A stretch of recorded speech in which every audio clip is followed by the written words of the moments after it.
Welcome back to the eighth episode of JuicedCast, a podcast made for resellers by resellers. I'm joined by my co-host today, Saucyy Mango. How's it going? I'm good, man. Excited to do our eighth episode today. We've been a You've been little out missing of a little sorts bit. lately. Sorry, you're saying? Said we've been missing a little bit. Yeah.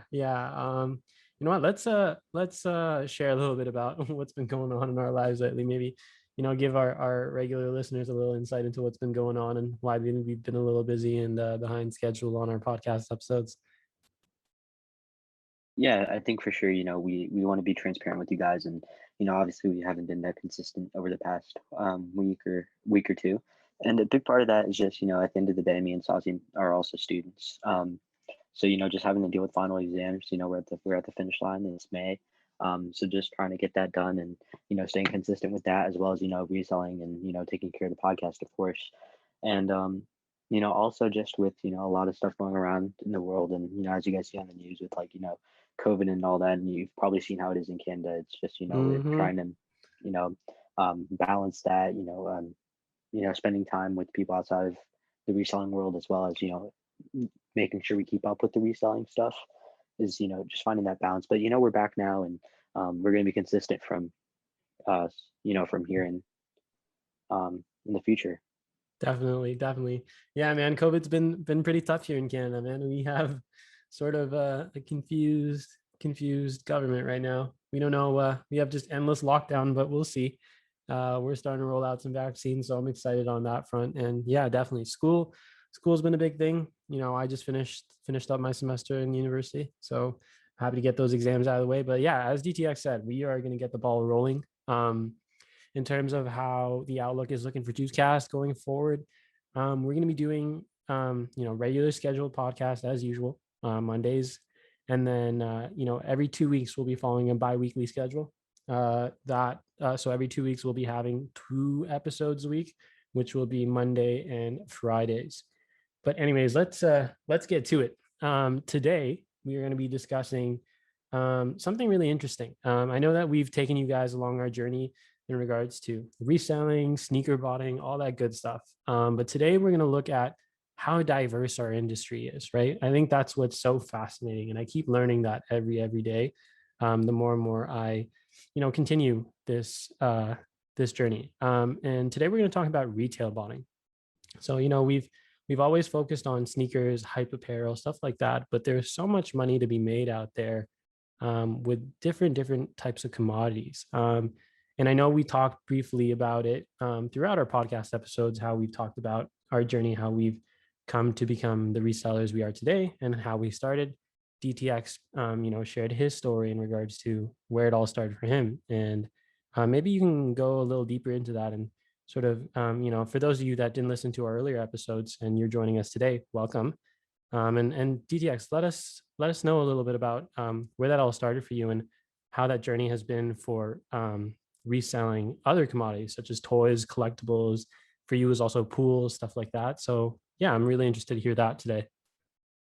Yeah, so I think I've talked about in the first episode where the first thing I ever resold, or I talked about on the episode with Jalen, the last episode as well, where the first thing I ever resold was a pool. I was at Target. I was kind of getting into the reselling scene. I joined my first cook group, and I'd kind of seen the hype around these 10 by 30 outdoor pools. So I was like looking around Targets in my city, and I couldn't find one. And I finally came upon one of these pools, and I was able to buy it for around $96. And I remember telling my friends and telling everyone, I was like, dude, I just found the holy grail. Like, this is gonna sell for like 300.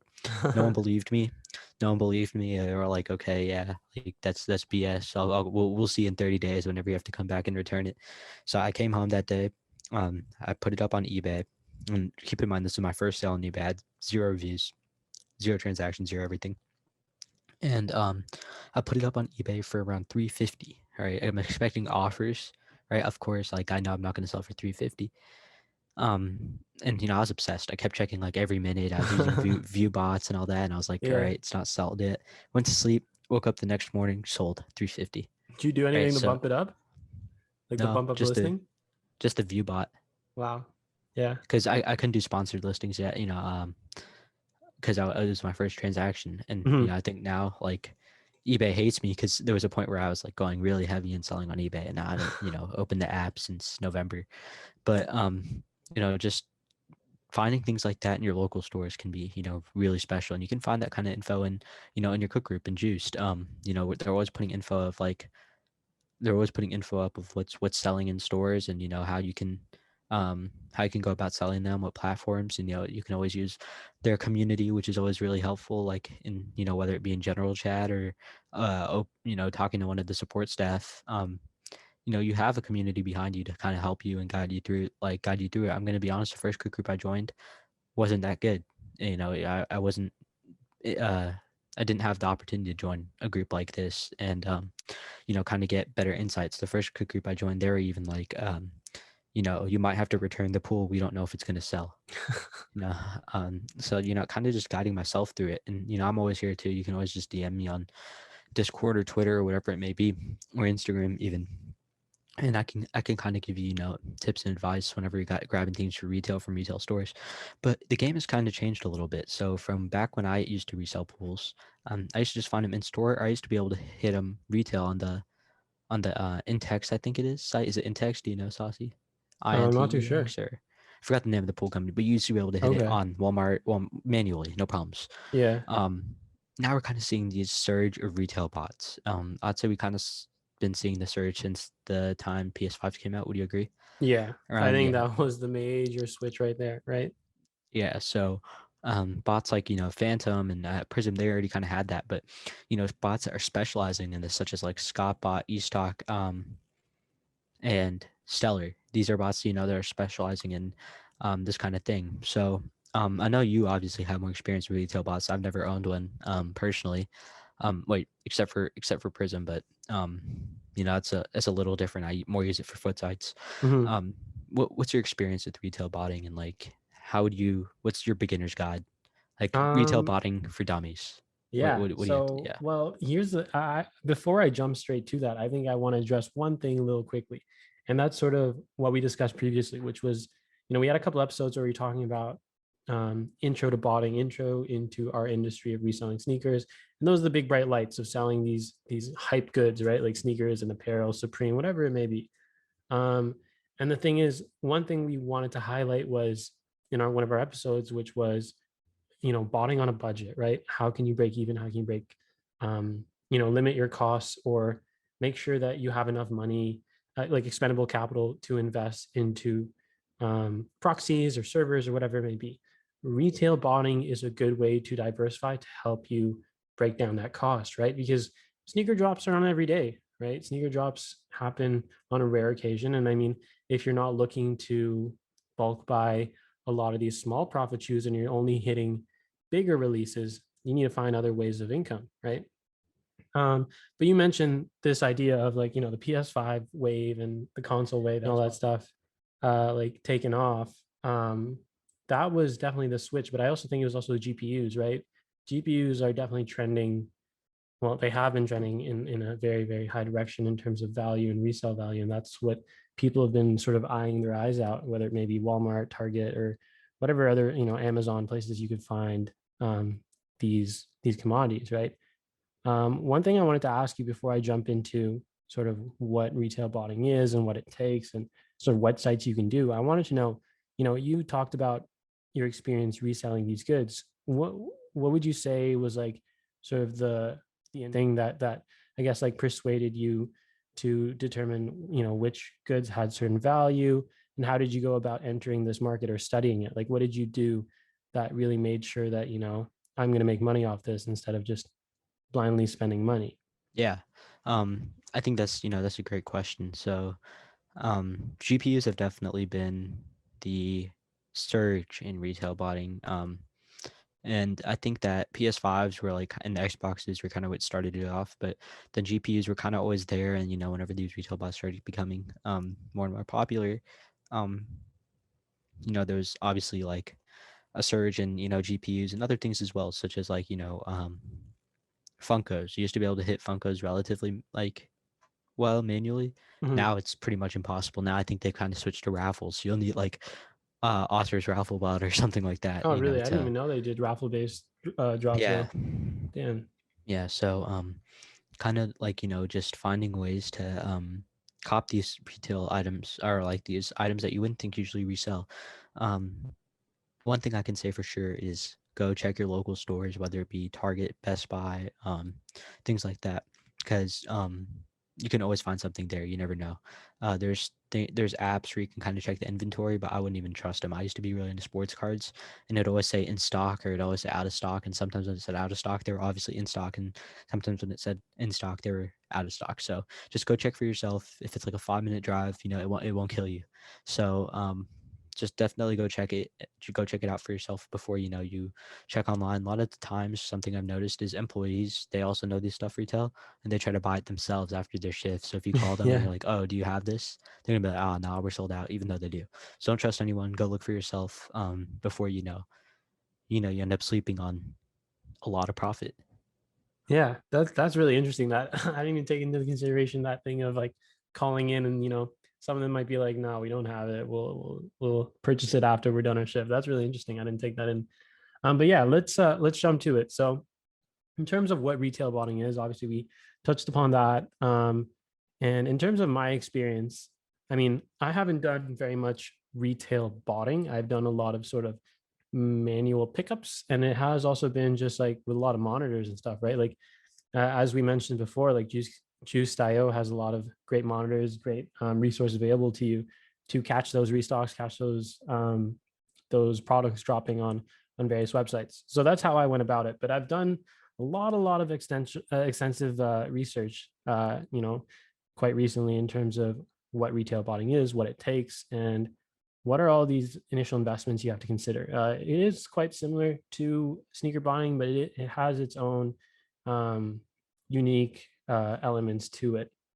Now, in terms of identifying the type of sites that we use, when we talk retail botting, a lot of them revolve around Walmart, Target, Home Depot, Best Buy, Amazon, Toys R Us, and so on, many, many more. Now, I think the biggest thing we have to highlight is how do you really maximize your success with retail botting? So in terms of, sneaker botting and all these bigger commodities out there that we as resellers start off with when we're beginners, most of that information, whether you're not in a cook group, you'll find general dates, general schedules that make it easier for the average person to find, right? But when it comes to retail botting, it's a lot more hidden and it's harder to find, and you need to do a lot more digging in that regard. So with that being said, what I would say your top two priorities is understanding, their schedule of the week and understanding the time of the week they do restocks, because that's the biggest thing that's really going to make or break your ability to catch these restocks, catch these goods when they're coming out. I know that in Canada, in terms of like Amazon, they drop big on, like, I believe it was Tuesdays and Thursdays. They do like drops at like 5 in the morning or something like that, sometimes for GPUs or whatever it may be. But yeah, I think in terms of your first thing to highlight, it's understanding the schedule. Now, when it comes to, botting in general, the one thing that everyone will tell you is not necessarily stick to what you know, but when you are just starting, you have to identify what site you want to bot, right? Because the thing is, sites are always changing. Botting protection is always changing, right? So you need to be able to be up to date with everything that is going on from drop to drop. Otherwise, if you miss a drop here or there, or you're focusing on different sites, you'll miss out on what is happening in, different web stores and all that. So pick a few sites that you want to really focus on. And then as you get a better feel for that, as you find more success on that, maybe start to branch out, but have it more precise when you first start. So with that being said, I think the biggest thing you have to consider is, like, most of these sites have accounts that you need to log into in order to purchase goods, right? A great example is Amazon.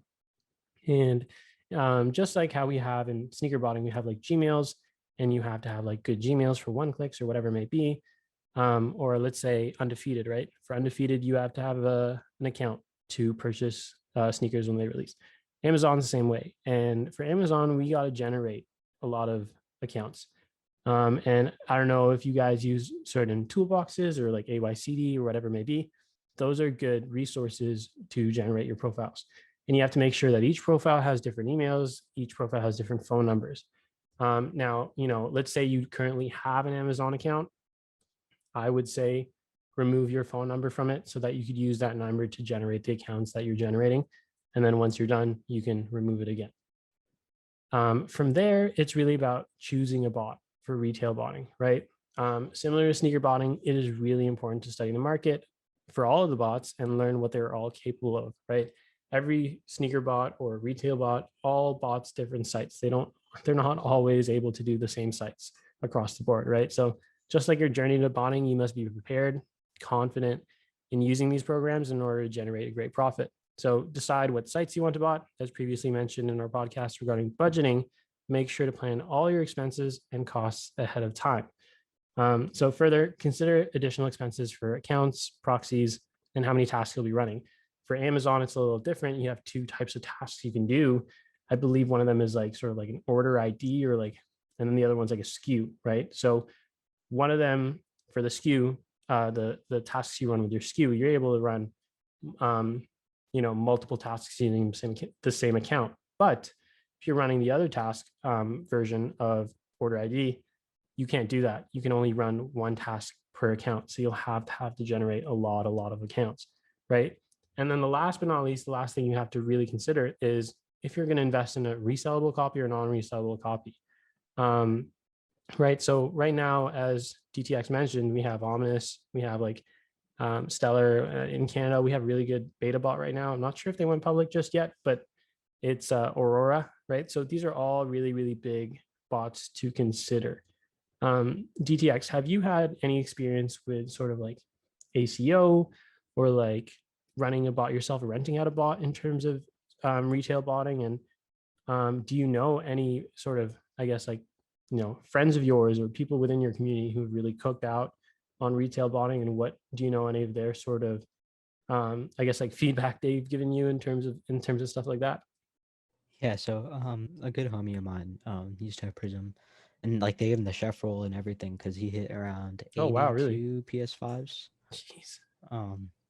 This was back whenever it was November and they were selling for a band each, right? Yeah. So he kind of gave me his advice on it, and after we talked about it for a little bit, I realized that I'll never do retail botting in my life. So I don't retail bot. I don't it just seems too difficult for me, too time consuming.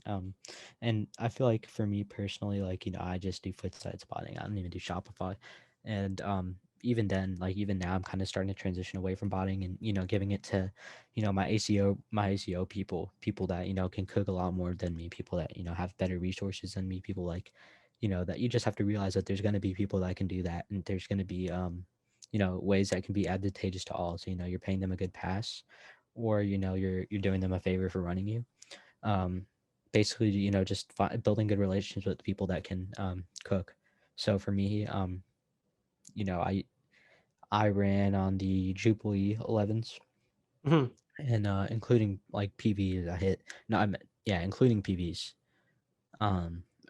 I hit around 9, but not including PVs, I got around 56, right? So, that was pretty cool for me. But on the 11 lows, I saw the stock. I was like, all right, best scenario, I hit 10 pairs.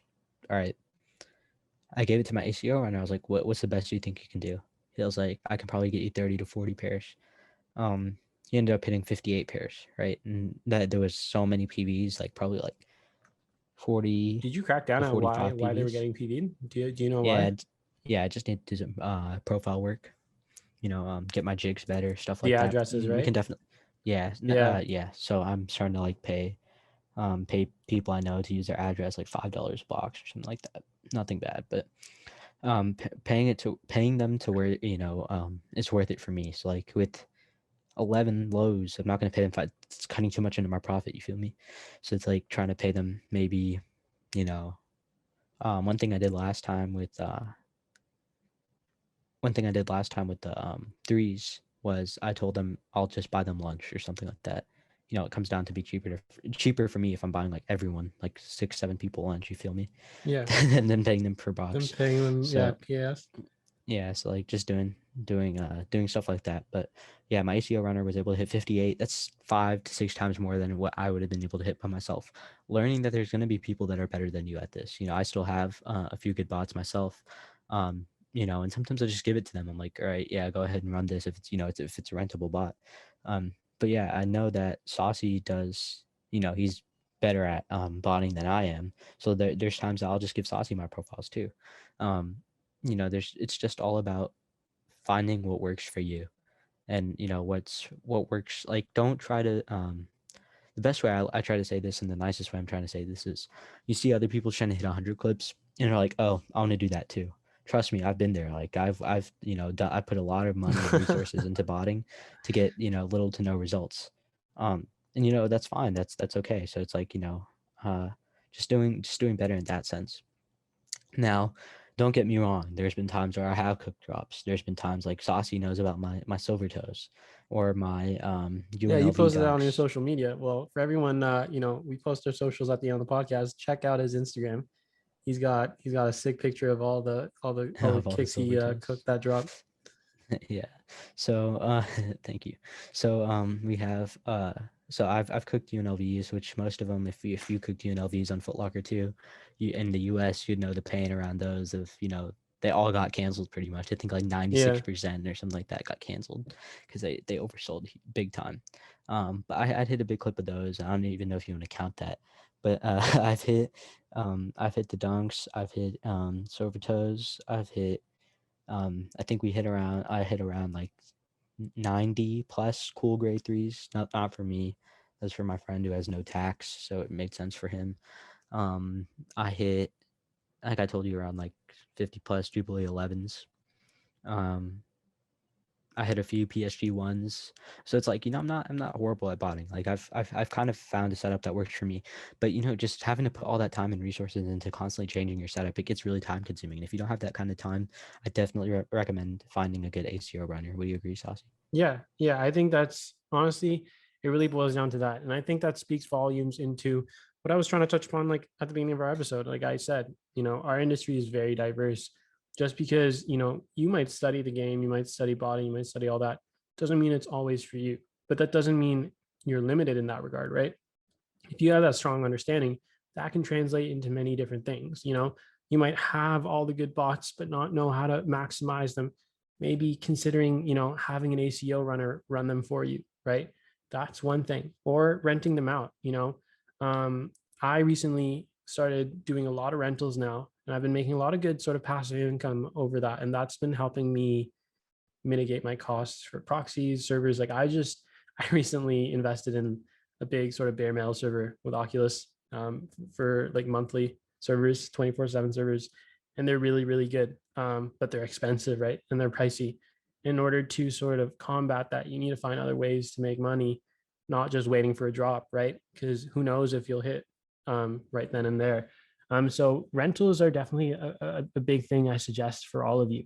And we talked about how I guess like big our industry is and how many things you can sell, right? Whether it may be toys, music vinyls or collectibles, whatever it may be. And we're in the midst of a pandemic right now. And the biggest thing, I know that the US, DTX, you guys are starting to open up, and you guys are a little able to have a bit more freedom and have a life there compared to us in Canada. But there's a market for a lot of, like we mentioned before, in-home stuff, right?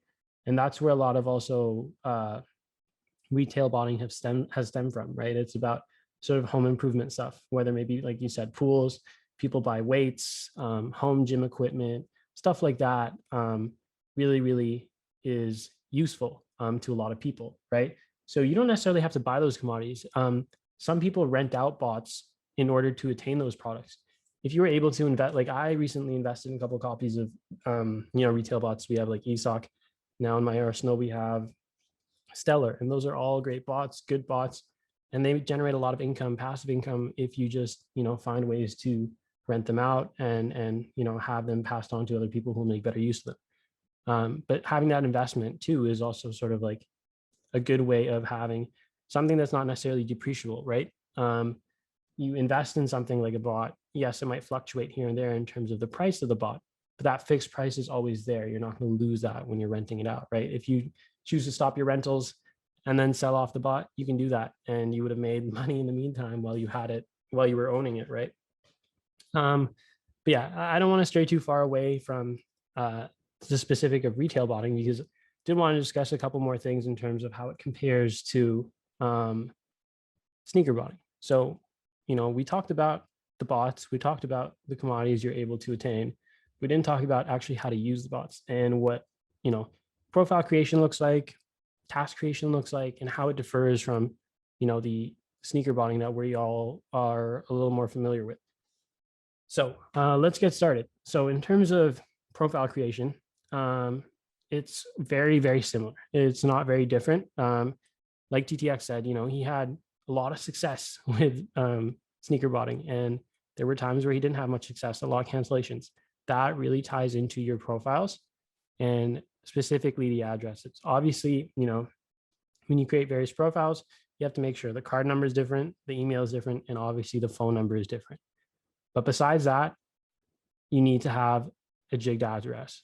You got to find a way to do that. And I'll be posting some stuff on my social media if you guys want to reach out to me and learn a little bit more about jigging. I can certainly get back to you guys on that. But really what it boils down to is, if you have an address that's, let's say 123, I don't know, Apple Street or whatever it may be, you got to make sure that you switch that up. You can add maybe like a unit 1 before the address, or 3, the way we used to do it for foot sites back in the day, it was like you'd use 3 random jigged letters before the address, but that hasn't been working out too much. But a good way to find the right jigged address is just a lot of testing, right? You'll not find success right away, and that's the hardest thing to come by, is people who get discouraged when they've set up properly, they've got everything down pat, their addresses are properly jigged, everything is up to scale with what it should be, but then they're not hitting and they're getting cancellations, right? That really is just trial and error. You got to be always up to date, always fiddling and toying around with your profiles, with your tasks, and making sure that okay, if it's not working out this way, let me try it out another way, right? So toying around with your jigged addresses, very, very important. When it comes to task creation, for delays, stuff like that, what we find with retail bonding is residential proxies are key. They are key. I know that we have to run a mix of like resis and ISPs, but resis are most likely where you're going to be hitting with retail bonding. ISPs will work mostly for restocks. And in terms of your delays, I try to keep them, and at least from what I've heard from a lot of my friends, they keep them around 4 to 5K, nothing less than that. Because also when you're generating a lot of accounts, you don't want to be getting them banned and then maybe even your address getting flagged or whatever, and then just not hitting at all and just getting PV'd all the time, right? So the more you keep your delays higher, obviously, you're like, oh, well, why would I want high delays? Isn't it the first person to get it? Not necessarily. It also ties to, which one looks more safer in terms of like when a site is reading your tasks, right? It's not going to look at a bot that's just like constantly refreshing every second, every millisecond, right? It's going to be like, okay, this is not normal, this is not human activity, and then you're completely banned, your proxy's not going to work and all that, right? So make sure that you keep high delays, residential proxies, and then just keep testing them out. And then, if you're looking to invest in a server, I highly suggest that, like sneaker bonding, and I do recommend 24/7 servers, because you don't have to worry about like setting up profiles every time, or working around the clock and wondering how much cost you can limit. So definitely 24/7 servers. I know Oculus has really good servers. 10 times servers has really good ones, and I believe it Chef servers, I'm not too sure, but there are a lot of good ones out there. You just got to do your research, and they'll definitely make a difference for you guys. But yeah, DTX, do you have anything else you want to add on to this? No, that's really it. I think you pretty much summed it up. And we were kind of, to go back to what we mentioned in the beginning of the podcast, but we were gone for around 2 weeks. Or about, has it been 2 weeks on Yeah, Monday? I'd say it's been like a week and a half. We've been a little Week and all a over the half. place here and there. Yeah, but just coming back to a consistent schedule. And we're looking forward to just coming out with consistent episodes for you guys, and building our audience, and starting to come out with I feel like our podcasts have been pretty high quality, but even improving, there's always room for improvement. So we're looking for me and Saucyy are both looking forward to doing that. And that's pretty much all I can think of for this episode. You have anything else you want to add on? Yeah, I'd like to say, obviously you talked about how we've been away and we're going to be back on schedule and everything. Well, on top of that, we've planned a lot of surprises for you guys. We have a lot of cool guests coming up soon. Yeah, a lot of over cool the guests. Next couple podcasts. So please stay tuned for that. Now, one last thing I wanted to say, and I know we say this at the end of every podcast, but I want to reiterate this really, really, important is suggestions. I've had a lot of great conversations with, our regular followers and people who, have been listening to our podcast. And you know what? You guys are great. Had a lot of great suggestions from you guys, and I'm sure you've enjoyed our content. And I don't know if you guys can say, but we've definitely been listening to what you guys have been able to put to the forefront for us. You guys have given us opportunity to have a little more creativity and tailor it towards what you guys want and what you're looking for in terms of a podcast, a sneaker podcast. So, definitely reach out to us, whether it may Discord, Twitter, Instagram, whatever it may be. Please, whatever it may be, just say hello. Maybe even some feedback on one of our last episodes, what you think we could have improved on, what do you think, we were missing. That all helps. That all helps us grow and all helps us improve. So, we can be doing this without you guys. So thank you very much. But yeah, I think I'm gonna leave it at that. And until next time, guys, peace.